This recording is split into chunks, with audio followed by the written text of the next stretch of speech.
Modern conceptualizations of femininity within the wider culture have deviated greatly from any healthy yogic expression. The modern woman has been subjected to a swinging pendulum of identity formation that has been designed to suppress the manifestation of Shakti. The activation of Shakti within the social body represents the greatest existential threat to those who would seek to cultivate a docile and malleable population of spiritless laborers. Shakti is the burning passion within the female spirit that elevates the quality of differentiated beauty.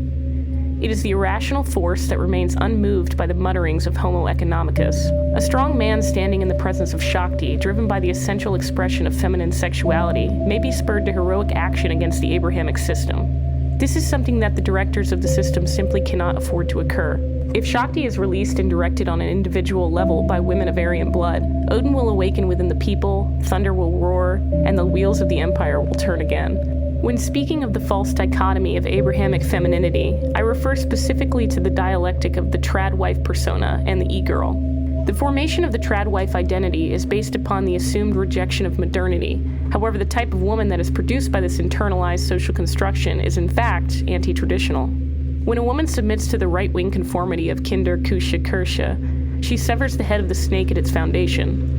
The fiery passion of serpent power is suppressed in pursuit of an expression of womanly virtue that is rooted in the base materialism of the Abrahamic marketplace. What is left is a husk of a woman and a mockery of feminine beauty. The Dionysian fury that provides us with an eruption of color and dance and ecstasy is replaced by bowed heads and cooled hearts.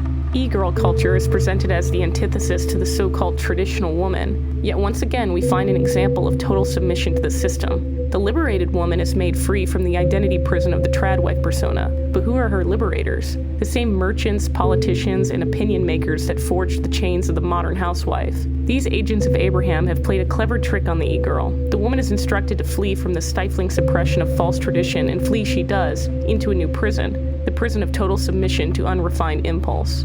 Instead of burying Shakti in self-denial, she is led to expulse her energy into 1,000 directions, scattering her potential into the void. The influence that she may have over men has been diluted to such a degree that it is hardly discernible and is often considered repulsive.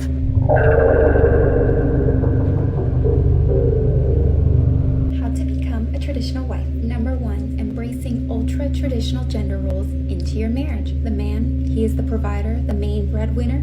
He goes out of the house and works. The woman, the wife, she is the homemaker. She takes care of the home, she takes care of herself, and she does the cooking and the cleaning. Here's 5 things we do in my traditional marriage that some people might find controversial or unexpected. We have pink chores and blue chores. What does the traditional woman look like? Blood and fury, sex and power. The Valkyrie, chooser of the slain. A proud warrior woman who demands great strength and bravery from men. A man who captures the attention of such a woman has truly accomplished a great feat. Only a coward would prefer the affection of the whipped spaniel women who have fallen to the rot of the Abrahamic system. A true man does not rejoice in the conquering of the weak. A true man tests his mettle against the strong. Aphrodite, the shining beauty who brought men to war against one another, all in pursuit of her love. What is a love that is not worth killing and dying for? A deluded mockery. The woman who possesses the spirit of Aphrodite holds the power to move nations. Chinnamasta, a tantric manifestation of the Divine Mother. She enjoys the fruits of self-mastery, and she allows herself to enter into a lustful acceptance of sacrifice only from those men who are capable of winning her favor. Throughout the Aryan world, we find numerous examples of the proud display of the female body, either clothed in armor or nude. These representations of the traditional woman provide insight into the core of the feminine spirit, sex and violence.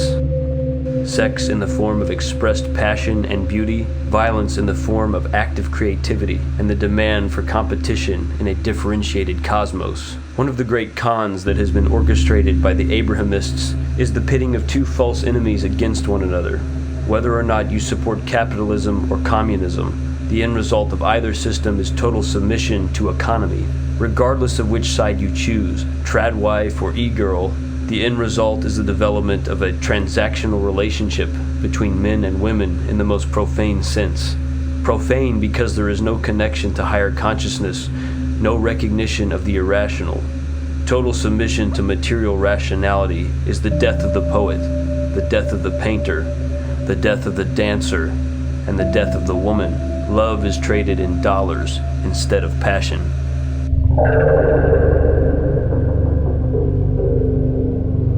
The healthy yogic woman is one who embraces Shakti and wills this force to dharmic ends. She stands above the profane expression of the feminine, the sick imbalance that lacks higher consciousness, the trad wife cage, and the e-girl brothel. Tantric femininity is an expression of the highest levels of self-control in combination with the full embrace of the divine madness of Dionysus, Loki, the wolf, the oracle, and Mahakali. We live in the master age of Shakti and the strongest expression of differentiation, the Kali Yuga. Throw aside the trad wife degeneracy of the Abrahamic slave cults, Christianity, and Islam. These religions were designed to suppress serpent power within women and remove them from their rightful place as culture bearers and gatekeepers, challengers of man who set the standard for heroic action. Throw aside the e-girl degeneracy of the Abrahamic false revolutions, postmodern feminism, and so-called free love. These ideas were crafted in order to drain women and men of their vitality so that no higher beauty may be reached. Awaken Shakti and align with the Dharma of the age. Feel the serpent power flowing within you. It is your birthright.